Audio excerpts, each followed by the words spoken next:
Well, the new for this for the 2008 series is the Lotus 211, as you see here. It's bolstered the grid, and Lotus Sport have now come out with it.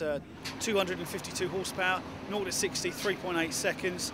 Incredibly fast road track car. The 211 is incredibly quick straight from the box. As you can see, it's on pole position. We've got a variable traction control system fitted to the car, also a launch control system which gets the car off the line extremely quickly. Well, let's just see how fast that car does get off the line. That's Martin Donnelly, former Grand Prix driver, starting from pole position from Walsh, Randall, Williams, Kay, Kirby, Kell, Clark and Cummings rounds out the top 10. Sean Bicknell, Chris Pearson, Ben Pitch, David Harvey, Hans Baumhart, 2 racing for him this weekend, as has Russ Treasure, Martin Johnson, Dolan, Alexander. And as we go down the rest of the grid, there's some other drivers that have been racing in both categories this weekend, including Joanna Hodinot, who's going to be starting from row 15 in her Elise S111S, running back Chris Miller.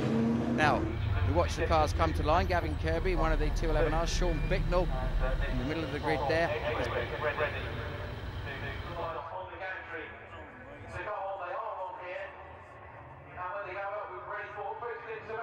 It's cold, it's chilly, but it's a great start from the 2 guys on the front row. I think it's going to be Walsh as they come through this contact right at the very start there. And it looks like the number 40 car has been turned around. Nick Kay has ended up, oh my goodness, he's ended up, how has he missed that? Rob Bath, sports car driver extraordinary, you join me. Oh, that's a scary moment. Yeah, I'm sat here with my bottom jaw wide open. That was an amazing start, and how that car hasn't been collected is unbelievable. But car 6 there of Walsh cleanly away, made his getaway around the outside at Paddock Hill, and he's away. Martin Donnelly, good start. Remember, he's a Class B runner, so hasn't quite got the performance of the Class C cars, but yeah, mega start. Well, here we ride on board with Gavin Kirby. He looks like, despite running a little bit wide, he's got a bit of momentum there on Martin Donnelly. Is he going to be getting it done? No! Donnelly uses all of his experience and turns in across the front of him into Surtees, but it is the 6 car of Walsh. He's just got his head down and just starting to edge away. Very, very important at the early stages of these kind of races, Rob, just to drive a neat couple of first laps. Yeah, it certainly is. These Lotuses will be lively at the best of times. Remember, these 2 classes of car have a lot more power than the A-class production cars we saw earlier. And Donnelly's so smooth. You can see the class of the driver. He's a phenomenal guy to watch. Well, of course, Martin Donnelly, former Lotus Grand Prix driver back in 1990. Really, really top-line driver, and winning in Formula 3000 and Formula 3, as well as we see some drivers who probably can only aspire to that sort of level at this stage. The number 55 car coming through the shot there, which is looking pretty steady, was Chris Headlam. Now, is that Walsh with a problem, Rob? Yes, he's got his indicator on there, Simon. He's slowing and looks like he's heading into pit lane. Yes, he is. Well, that's a real shame. He had such a great start, but it's really handed the initiative to Chris Randall as the spectators enjoying the racing, if not the weather, Rob. Well, the sun's coming out. What more do they want? But looking at those 2 Lotus 211Rs going into the hairpin there at Druids, fantastic looking new cars, but they were struggling to cope with the exude ahead of them. Well, it really is a very well-developed car. Chris Randall's worked very hard on making that car work as well as it clearly is at the moment as they come charging into Druids once again. Side-by-side action all the way there. Matt Cummins in 16, David Alexander in 20. You hear Sean Bicknell whistling his way down to Graham Hill Bend. It sounds fantastic. Fantastic indeed, Simon. These supercharged engines producing over 200 horsepower. And you can see the cars diving around and looking for grip around this cold, slippery Brands Hatch. Well, coming out of clearways, though, it's Chris Pearson and Anthony Clark that are side by side. The very distinctive shape of the Lotus Sport Elise made an absolute wow when they raced as a one-make series back at the turn of the century in 2000-2001. Really was some fantastic racing, and these 2 guys are clearly enjoying the action here as the 77 car just drives to the inside of 67. Andrew Kell. Looks like he just about managed to get that done. Very, very difficult into Graham Hill Bend on these sort of conditions. You can't really get enough of a run. Kell seems to have lost an awful lot of ground there, Rob. Yeah, he's dropping back a little bit, and an eclectic mix there between a Lotus 211R and a 340R. 2 very distinctive, different-looking cars coming up to Druids, and very close there. Well, that nearly was going to be exciting as it almost ended up getting turned around, but Bicknell clearly has a major problem. Well, we saw him in amongst the mix a little bit earlier on, but it sounds fairly terminal, whatever that may be. He's clearly bringing the car back in. Great disappointment for Sean. So we're going to return to see what's happening at the front with one of those 211Rs. Really are fantastic things to look at. Just about the ultimate track day car. Of course, Lotus on track. The race series has come out of the fact that it's been such a popular activity doing track days in these cars. They're just absolutely perfect for this sort of driving. Yes, they are, Simon. Remember, this championship started 1 year ago with a full grid of cars.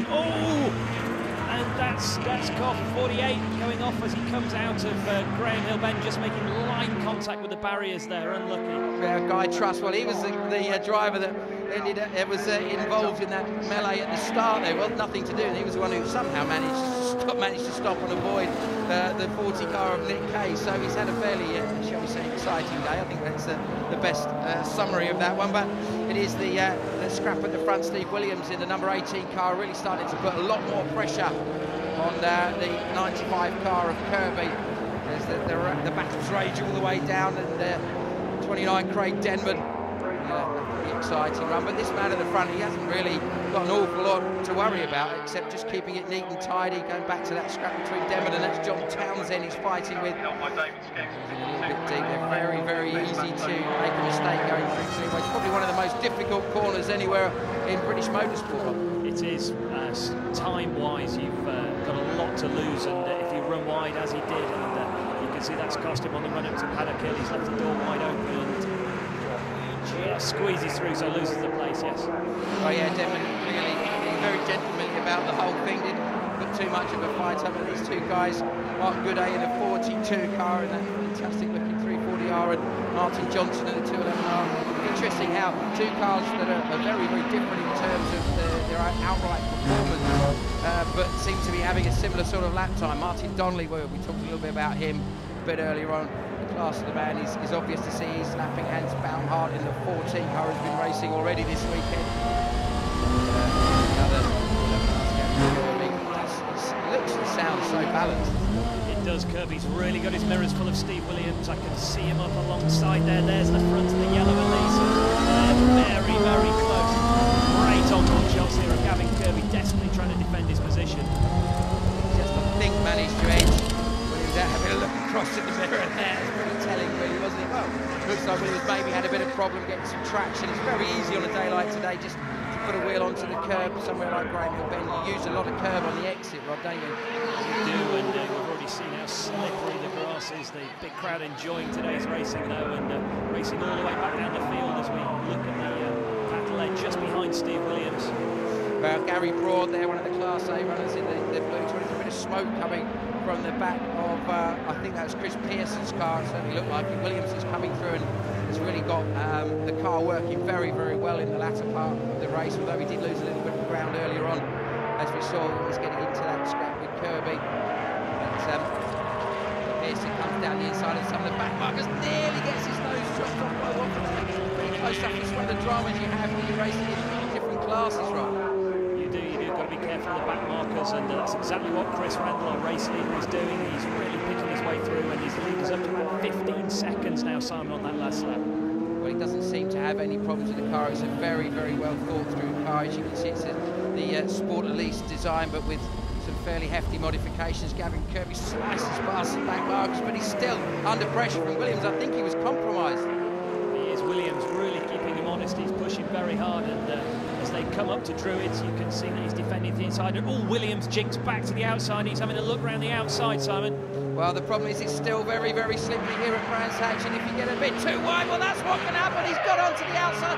He's on the grass. Is he going to stop him? No! What a disaster, Rob. Nuts, just ran out of road on the outside there, and yeah, got onto the grass crate and made light contact with the conveyor belt there, and keeps all the tyres together. So very unlucky there. Good lucky move from Steve Williams. Give him a point for trying. Well, certainly spectacular, wouldn't it? But the scrap between Mark Gooday and Martin Johnson has continued on, but it does look like Williams has obviously picked up some damage. Probably something like steering damage. Probably steering or suspension. Unlucky there for Williams. Well, it does look like now our leader is about to embark on the Le Mans 24 hours amount of lighting. Oh, there, you've done Le Mans. You need all that lighting.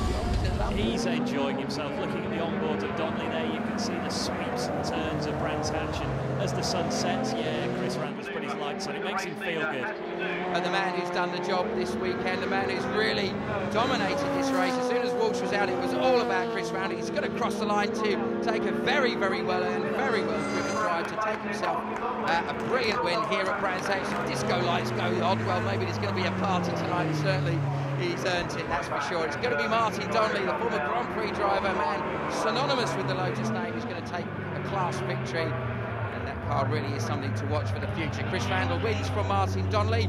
Gavin Kirby, Chris Pearson, Anthony Clark, Andrew Kell, Harvey, Kay, Pitch and Chris Headland rounds out the top 10.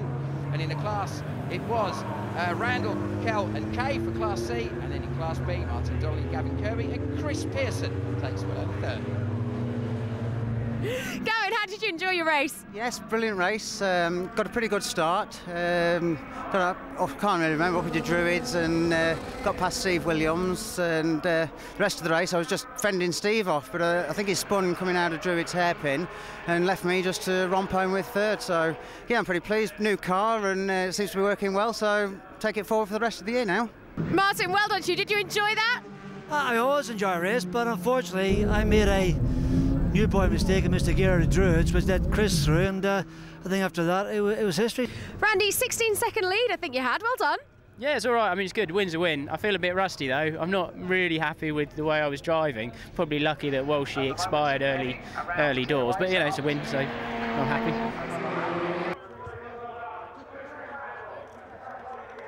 Well, that's it today here at Brands. We hope you've enjoyed that racing, and we'll see you next time from Donington.